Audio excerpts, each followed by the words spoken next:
سوال ہمارے کسی بھائی نے کیا ہے کہ قبر پرستی کو مٹانے کے لیے ہمیں کیا کرنا چاہیے، یعنی کس طرح درگاہوں کو ختم کرنا چاہیے یا ختم کیا جا سکتا ہے؟ شیخ میرا صاحب حفظ اللہ اس کا جواب دیں گے۔ دیکھیں، اس کے دو طریقے ہیں۔ ایک طریقہ تو یہ ہے کہ اللہ عز و جل نے آپ کو حکومت اور سلطنت عطا فرمائی ہے، یا اللہ عز و جل نے آپ کو پاور عطا فرمایا ہے، تو ہتھوڑا لیجئے، حضرت ابراہیم کی سنت ادا کر دیجئے،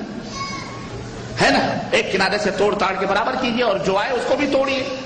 بیچ میں۔ ایک طریقہ تو ہے جو حضرت محمد بن عبد الوہاب رحمۃ اللہ علیہ نے مملکت سعودی عربیہ کے اندر کیا، کہ یہاں صرف قبریں نہیں پوجی جاتی تھیں، بلکہ اسی سعودی عرب، اسی حجاز اور اسی نجد کے اندر درخت تک پوجے جاتے تھے، درخت تک۔ آج سے 200 سال پہلے، 150 سال پہلے، پونے 200 سال پہلے درخت تک پوجے جاتے تھے۔ یہ کنواری عورتیں، یہ اربوں کی آج جو دھلے دھلائے آپ نظر آ رہے ہیں، دیکھ رہے ہو، توحید پرست ماشاءاللہ، یہ ایسے نہیں تھے، یہ اتنے بدعقیدہ ہو گئے تھے۔ یہ ابھی 200 سال پہلے کی بات ہے، اتنے بدعقیدہ ان کی عورتیں ہو گئی تھیں کہ یہ پیڑ کے پاس جاتی تھیں اور اس پیڑ سے اپنا پیٹ رگڑتی تھیں اور کہتی تھیں، اے فجل، اس کو فحل کہتے تھے، فحل، اے پیڑ کو فحل کہتے تھے، اور کہتے تھے ہم کو بیٹا یا بیٹی عطا کر، یا ہم کو شوہر دے دے۔ اس پیڑ سے ان کی عورتیں شوہر مانگتی تھیں۔ محمد بن عبد الوہاب رحمۃ اللہ علیہ نے جب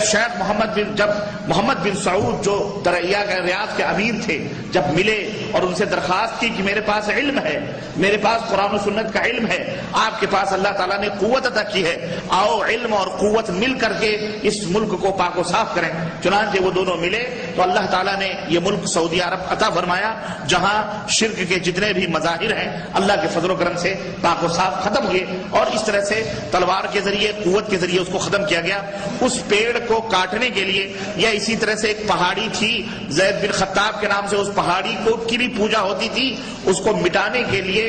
شیخ نے اپنے خاص مریدوں سے کہا کہ اس کو مٹاؤ، تو کوئی ہمت نہیں کر پا رہا تھا کہ جا کر کے اس پیڑ کو کاٹے۔ شیخ محمد بن عبد الوہاب نے خود ہی کلہاڑا لیا اور جا کر کے اس کو کاٹا۔ پورا شہر تماشا دیکھ رہا ہے کہ ابھی بجلی گری اس کے اوپر، ابھی گری، ابھی یہ گیا کام سے۔ لیکن اللہ رب العزت کے فضل و کرم سے،